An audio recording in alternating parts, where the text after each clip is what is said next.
જય શ્રી કૃષ્ણ. સર્વ વૈષ્ણવોને મારા ભગવત સ્મરણ.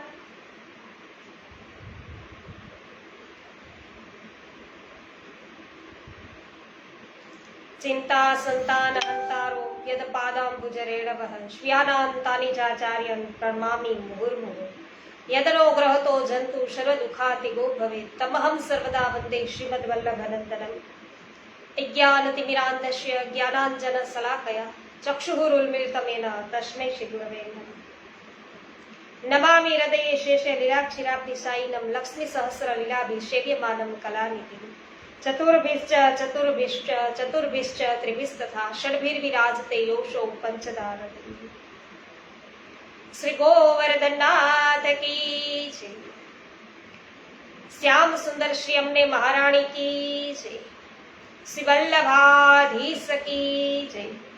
શ્રી ગોસાઈજી પરમ દયાલ કી જય. શ્રી ગોકુલનાથ કી જય.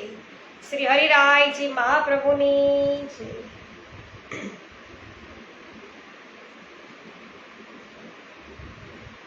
વિનોદભાઈ ગજ્જર સર્વપ્રથમ ઉપસ્થિત થયા છે.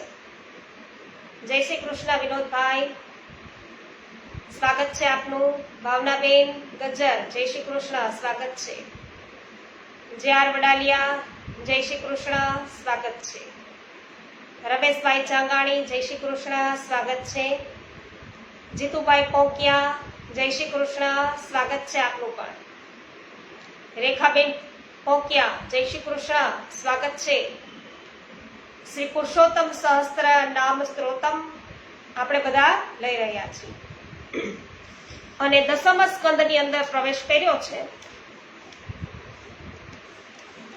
આજે શ્લોક 149મો ત્યાંથી શરૂઆત કરીએ. હેમાબેન ગુજરાતી, જય શ્રી કૃષ્ણ, સ્વાગત છે. મનીષાબેન અઘેરા, જય શ્રી કૃષ્ણ, સ્વાગત છે.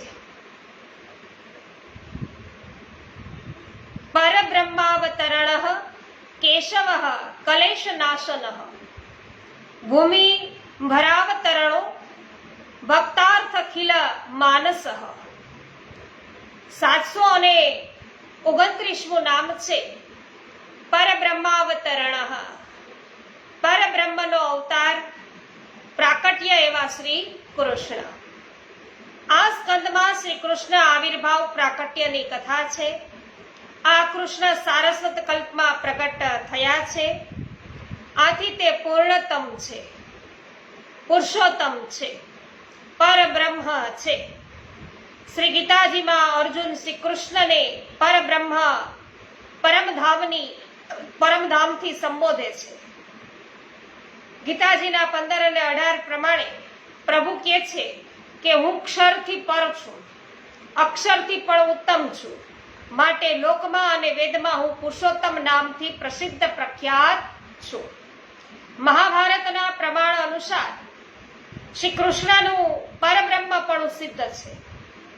શ્રી કૃષ્ણમાં કૃષિર્ભુવાચક શબ્દ એશ્વ નિવૃત્તિવાચક તયોરેક્યમ પરબ્રહ્મ કૃષ્ણ ઇત્યભિધીયતે. આમ કૃષ્ણ પરબ્રહ્મ છે. આવા પરબ્રહ્મનું અવતરણ એ દસમ સ્કંદમાં છે. ત્રીજા સ્કંદમાં મૈત્રેયજી વિદુરજીને કહે છે સર્વ કારણોના કારણરૂપ અક્ષર બ્રહ્મ છે. તે પુરાણ પુરુષ પરમાત્મા શ્રી વિષ્ણુ ભગવાનના શ્રેષ્ઠ ધામ સ્વરૂપ છે. 730મું નામ છે કેશવ. તો જેમના મસ્તકના કેશો ઘણા જ વિપુલ છે એવા ક એટલે બ્રહ્મા અને ઈશ્વર એટલે કે શંકર, તે બંનેને જેમનાથી અમૃત પ્રાપ્ત થાય છે એવા બ્રહ્મા, વિષ્ણુ અને મહેશ્વર, એ ત્રણેય સ્વરૂપ જેમનામાં છે એવા એને કેશવ કહેવાય. તો કેશી નામના દૈત્યનો નાશ કરનારા એ પણ કેશવ.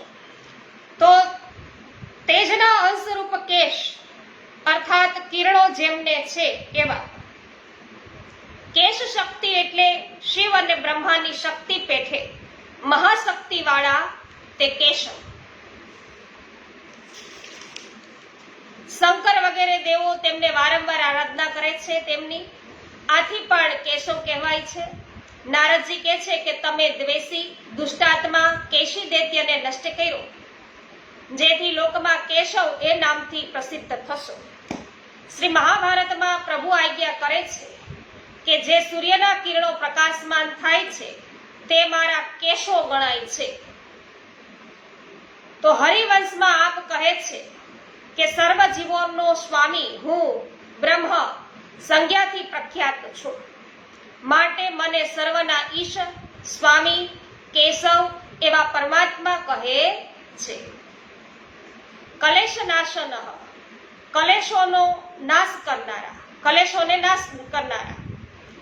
શ્રી કૃષ્ણ પ્રાકટ્ય પહેલા ગાય રૂપ ભૂમિ, ભૂમિએ કેનું રૂપ લીધેલું? ગાયનું. એટલે કીધું કે ગાય રૂપ ભૂમિ અને ભક્તો દુખી હતા, એટલે કે ધરતી માતા દુખી હતા અને ભક્તો દુખી હતા. કૃષ્ણ પ્રાકટ્ય પહેલા શ્રી કૃષ્ણએ આજ્ઞા કરી કે હું પ્રકટ થઈશ. આ સાંભળતા જ દુખી જનોના કલેશ અને પરિતાપ છે એ દૂર થઈ ગયા. એટલે આપણે ધોળપદમાં ગાઈએ છીએ કે ભૂમિ કેરો ભાર ઉતાર્યો, જય જયકાર બોલાવ્યો છે. તો આવા પ્રભુ છે અને ભક્તજનોના કલેશ પ્રભુએ અનેક રીતે દૂર કર્યા છે.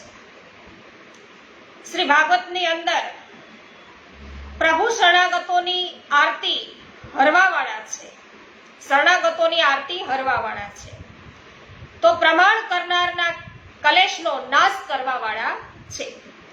પ્રણામ જે પ્રભુને કરે છે એ પ્રણામ કરનારના કલેશનો પ્રભુ નાશ કરે છે.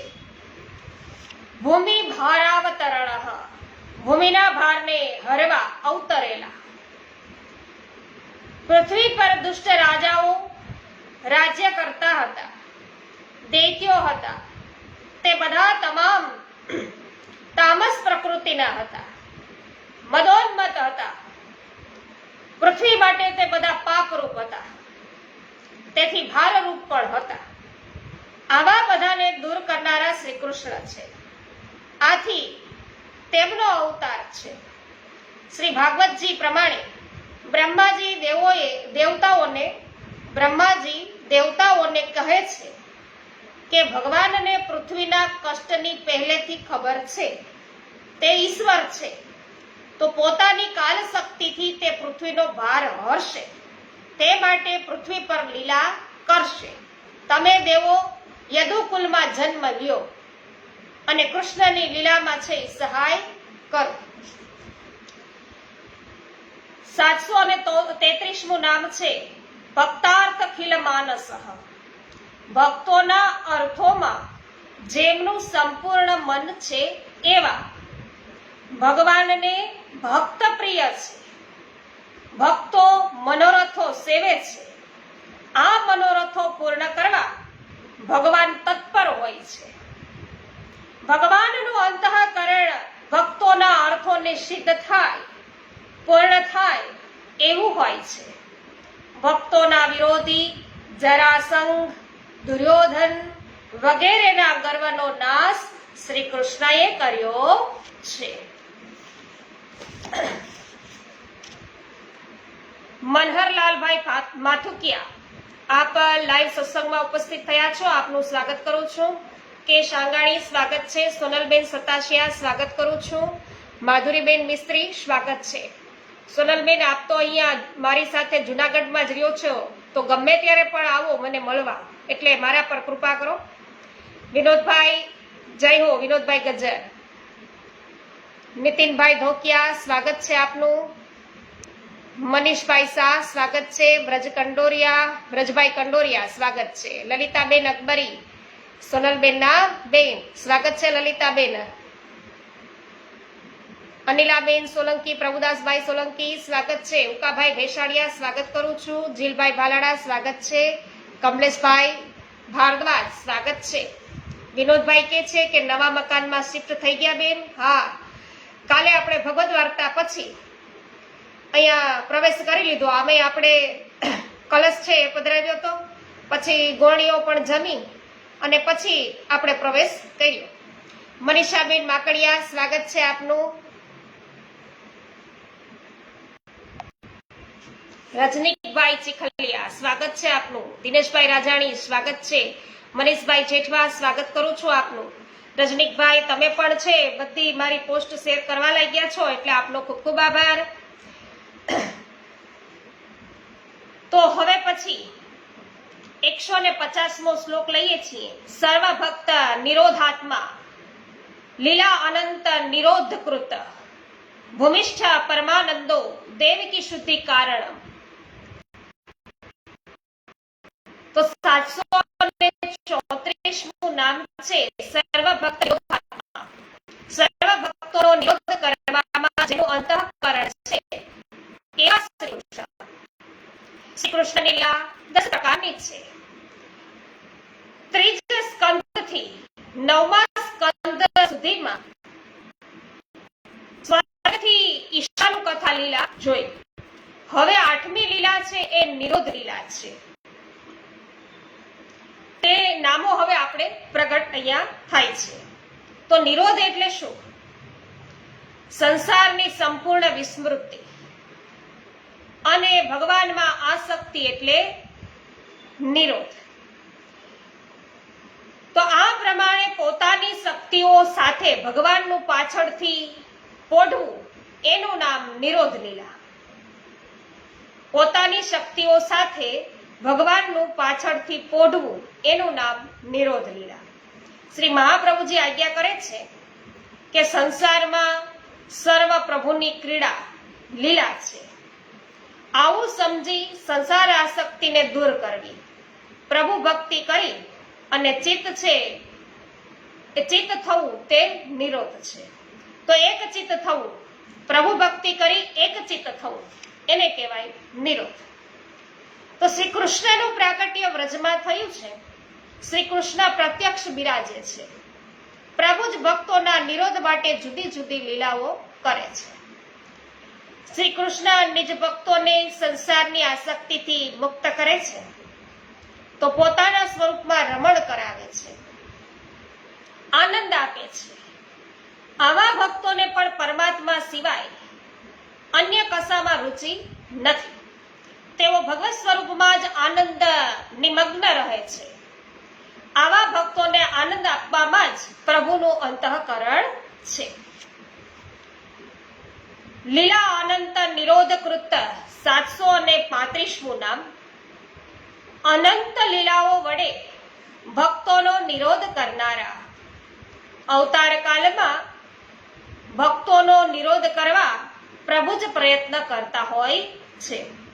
એટલે કે પ્રભુ જ્યાં સાક્ષાત બિરાજતા હોય છે, પ્રભુનું જ્યારે પ્રાગટ્ય હોય છે ત્યારના સમયમાં એને કહેવાય અવતાર કાળ.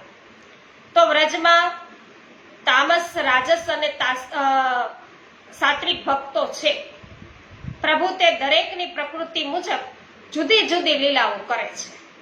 એટલે બધાઓ માટે અલગ અલગ પ્રકારની લીલા પ્રભુ કરે.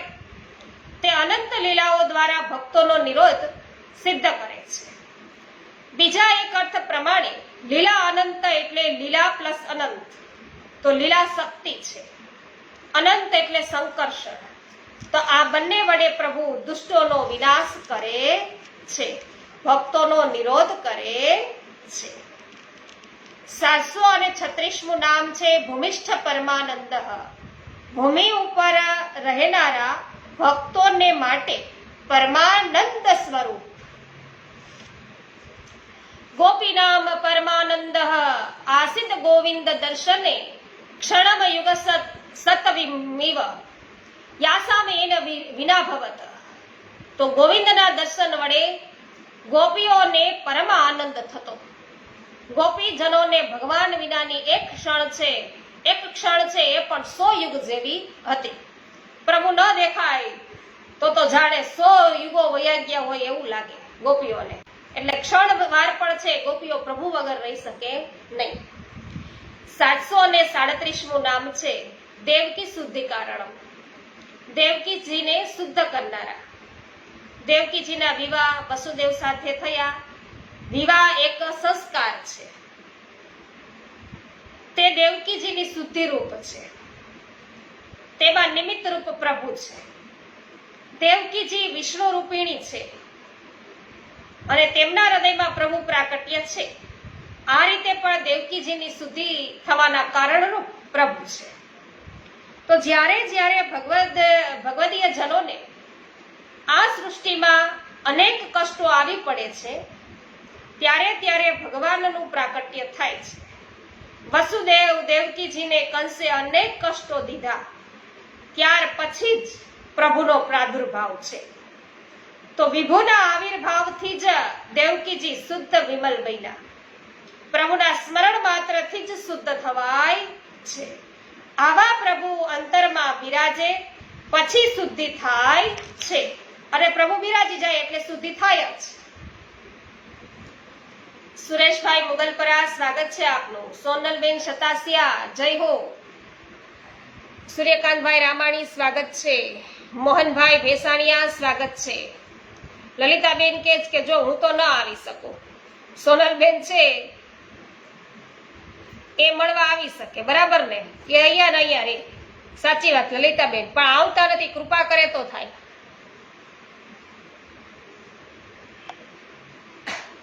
વિનોદભાઈ, જય હો.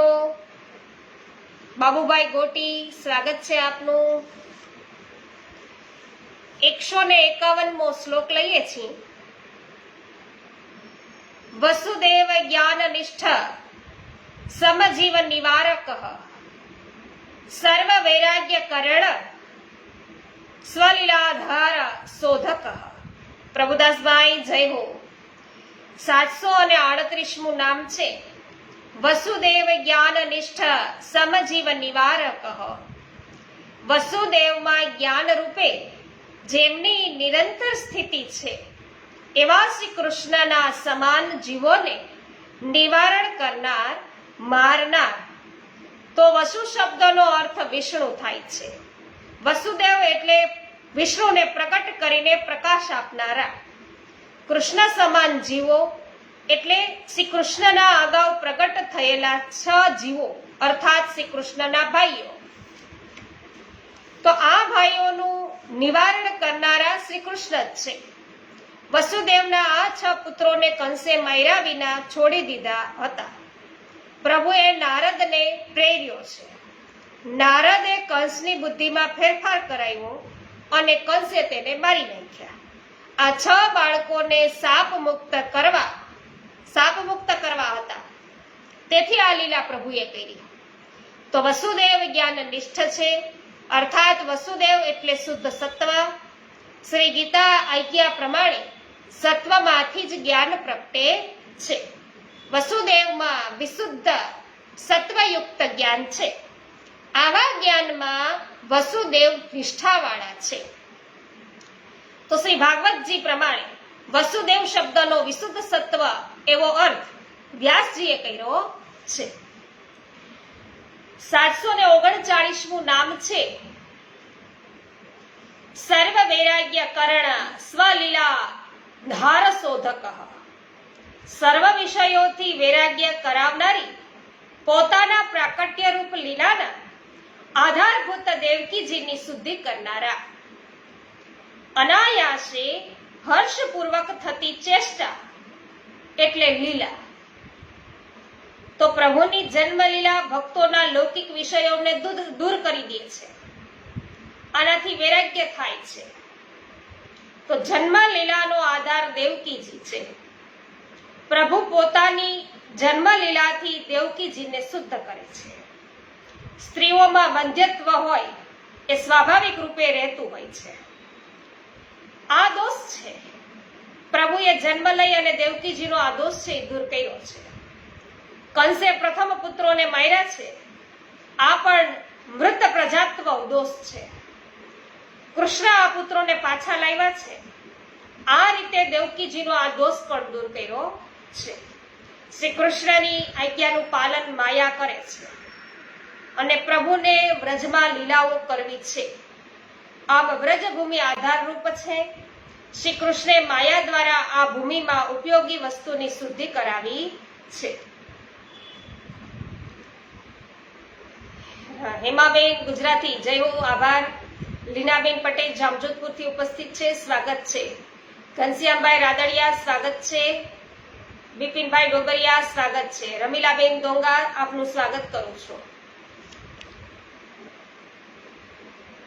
માયા જ્ઞાન કરતા ચ શેષ સંભાર સંસ્મૃતિ ભક્ત કલેશ પરિજ્ઞાતા તન્નિવારણ તત્પર. 740મું નામ છે માયા જ્ઞાન કરતા, માયાને જ્ઞાન આપનાર. માયાનું સ્વરૂપ જાણવા જેવું છે. માયાનું સ્વરૂપ જાણવા જેવું છે. માયાના 3 અલગ અલગ રૂપ છે. આદિ માયા, પેલી વાત આવી આદિ માયા. તો ભગવાનની નિત્ય સહયોગીની શક્તિ એ આદિ માયા. રામા અવતારમાં જાનકી રૂપે, દ્વારિકા લીલામાં રૂકમણી રૂપે, વૃંદાવનમાં સ્વામિની રૂપે બિરાજતા આ આદિ માયાના સ્વરૂપ છે. આદિ માયાનો સ્વભાવ બહુ દયાળુ. તેઓ પોતાના સ્વામી ભગવાનને જીવાત્મા વતી હંમેશા સિફારિશ કરે છે કે હે નાથ, તમે એના અપરાધ છે એ જોવા જશો તો એનો ઉદ્ધાર નહીં કરી શકો. તે બાળક છે, અજ્ઞાની છે, મૂઢ છે, તો તમારા શરણમાં એ આવ્યો છે, તમારી શરણાગતિ માગે છે, માટે તેનો અંગીકાર કરો. પછી આવે યોગ માયા. તો આ દ્વારા ભગવાન સૃષ્ટિનું નિર્માણ કરે છે અને રાસમાં પોતાના અનેક સ્વરૂપો પ્રગટ કરવાની આવશ્યકતા હતી, ત્યારે યોગ માયા દ્વારા પ્રભુએ કાર્ય કર્યું. પછી આવે ત્રીજું મહામાયા. મહામાયામાં તો ગીતાજીમાં તેની ઓળખ છે, દેવી એસા ગુણમયી મમ માયા. આ મહામાયા આપણી પાછળ પડી છે. આ મહામાયાએ તમામ જીવોને અનંત દુઃખના સાગરમાં ધકેલી દીધા છે.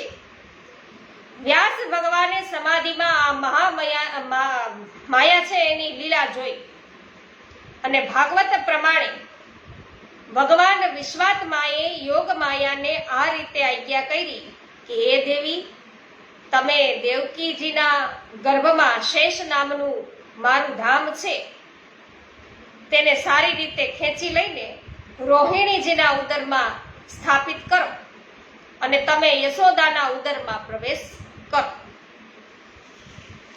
તો આપણે ગાય છે કે માયા રૂપી કન્યા આવી કંસના હાથમાં, ફેરવી પછાડીએ તો ઉડી આકાશમાં. એ આ મહામાયા.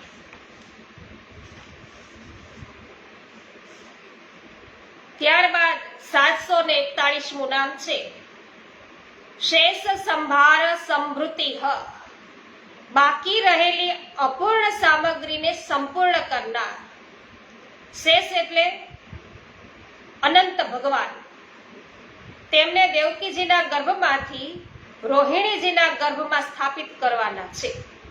આ કાર્ય પ્રભુના પ્રાગટ્યની પૂર્વ તૈયારી રૂપ છે. અવશિષ્ટ એટલે બાકી રહેલી અપૂર્ણ સામગ્રીને સંપૂર્ણ કરનારા. 742મું નામ છે ભક્ત કલેશ પરિજ્ઞાતા. ભક્તોના કલેશને સંપૂર્ણ જાણનારા. દ્વાપર અને કલયુગની સંધિરૂપ કાલ હતો. તો દ્વાપર છે પૂરો થવા આવ્યો હોય, કલયુગની શરૂઆત હોય, એમ સંધિરૂપ કાલ હતો અને તેના પ્રભાવથી પૃથ્વીને દુઃખ છે. મા દેવકીજીને કંસ તરફથી દુઃખ થયું છે. આમ પ્રભુ ભક્તોના કલેશને સંપૂર્ણ જાણે છે. 743મું નામ તન્નિવારણ તત્પર. ભક્તજનોના કલેશોને નિવારણ કરવામાં તત્પર. ભગવાન ભક્તોના દુઃખ દૂર કરવા પ્રગટ થાય છે. ભક્તોનું દુઃખ ભગવાનના પ્રાગટ્યનું કારણ છે. સાત્વિક, રાજસ અને તામસ ભક્તો દુઃખી છે. ભગવાન ભક્તોનું દુઃખ છે એ સહી શકતા નથી. પ્રભુ પોતે છે એ પ્રગટ થઈને ભક્તોનું દુઃખ દૂર કરે છે. કલેશનું નિવારણ કરી અને ભક્તોનું પોષણ કરે છે. મંગલાબેન, સ્વાગત છે આપનું. પ્રફુલચંદ્રભાઈ સોની, સ્વાગત છે આપનું. ખૂબ સરસ, આનંદ થયો. પાછળથી તો કમેન્ટ આવી જ જાય છે વિડીયો જોઈને, પણ લાઈવ થઈ જાવ તો વધારે અધિક આનંદ આવે. હિંમતલાલભાઈ પાબાણી, આપનું પણ સ્વાગત છે. પબાણી. મુકેશભાઈ ગજેરા, સ્વાગત છે. મનસુખભાઈ ગજેરા. વિરડિયા હરેશભાઈ, સ્વાગત છે. પરસોત્તમભાઈ કણઝારિયા, સુરેશભાઈ મુગલપરા, હરિભાઈ બાવીશા, આપ સર્વ વૈષ્ણવજનોનું સ્વાગત છે.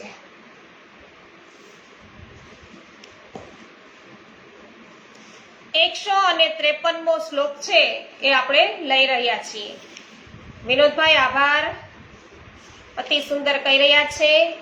અશોકભાઈ દાવડા, આપનું પણ સ્વાગત કરું છું.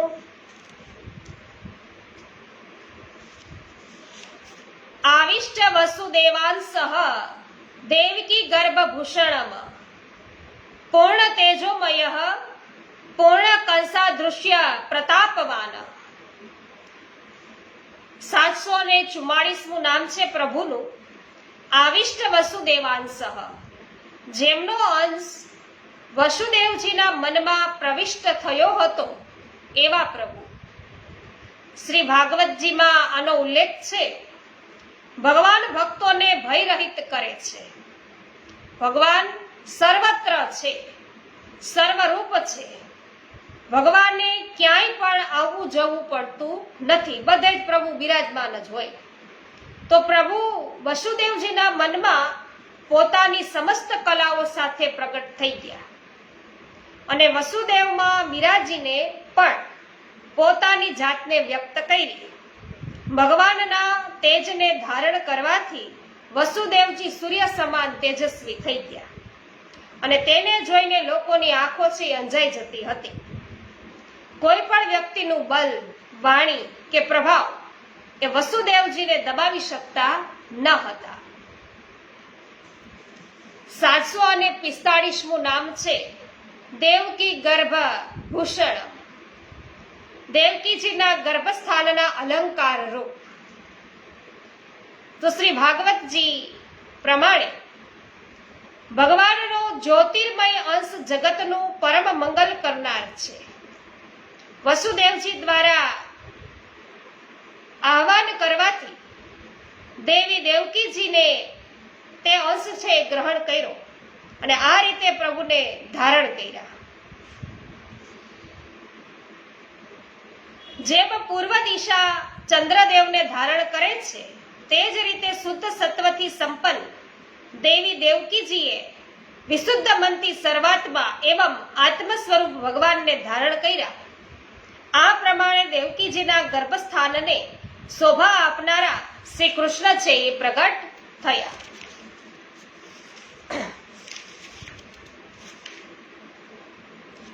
પૂર્ણ તેજોમય 746મું નામ છે. તેજના સમૂહ રૂપ દેવકીજીના ગર્ભમાં ભગવાન બિરાજ્યા હતા. આથી તેમના મુખ પર પવિત્ર મુસ્કાન હતી અને તેમના શરીરની કાંતિથી બંદી ગૃહ ઝગમગવા લાગ્યું હતું. કંસે આ બધું જોયું. તે મનમાં વિચારવા લાગ્યો કે આ વખતે મારા પ્રાણ ગ્રાહક વિષ્ણુએ આના ગર્ભમાં પ્રવેશ કર્યો છે. 747મું નામ છે પૂર્ણ અખંડિત. પ્રભુ ઐશ્વર્ય આદિ ગુણોથી પરિપૂર્ણ હતા. કંસ દેવકીજીને મારી શકતો હતો, પણ તેણે આ ક્રૂર વિચાર છોડી દીધો. વિવાહના મંગલ ચિહ્નો દેવકીજીએ ધારણ કર્યા હતા ત્યારે કંસ તેને મારવા તૈયાર થયેલો અને હવે તે સદવિચારવાળો બન્યો. દેવકીને મારવાનો વિચાર ન કર્યો, કારણ દેવકીજીના ગર્ભમાં ભગવાન છે. તેના દર્શન થતા કંસમાં સદબુદ્ધિનો ઉદય થયો. આ બતાવે છે કે પ્રભુ ઐશ્વર્ય વગેરે ગુણોથી પરિપૂર્ણ છે. 748મું નામ છે કંસાદૃશ્ય પ્રતાપવાન. કંસથી સહન ન થઈ શકે તેવા પ્રતાપવાળા.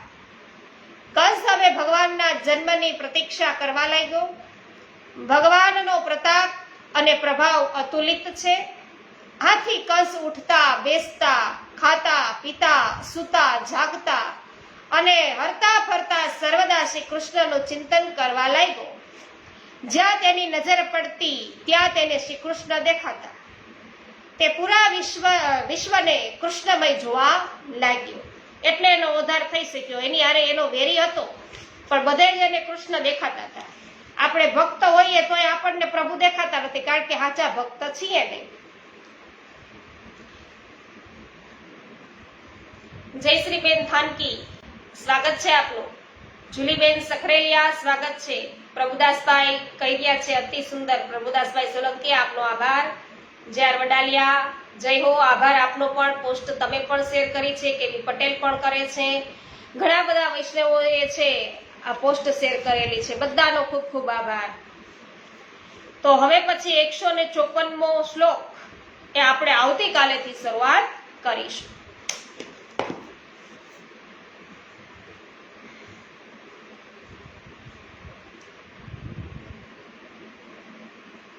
શ્રી ગોવર્ધનનાથ કી જય.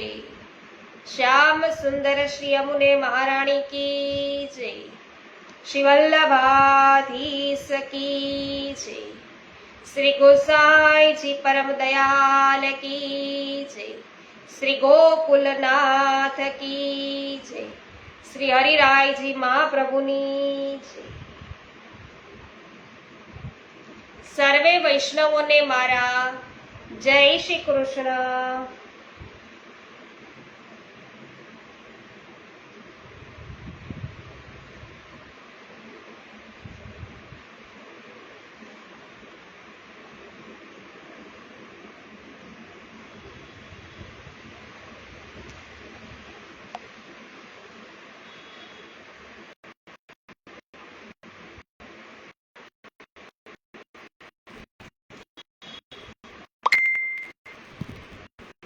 જયભાઈ પેશીવાલા, આપને રિક્વેસ્ટ મોકલી છે. આપ એડ થવા ઈચ્છતા હો તો થઈ શકો છો.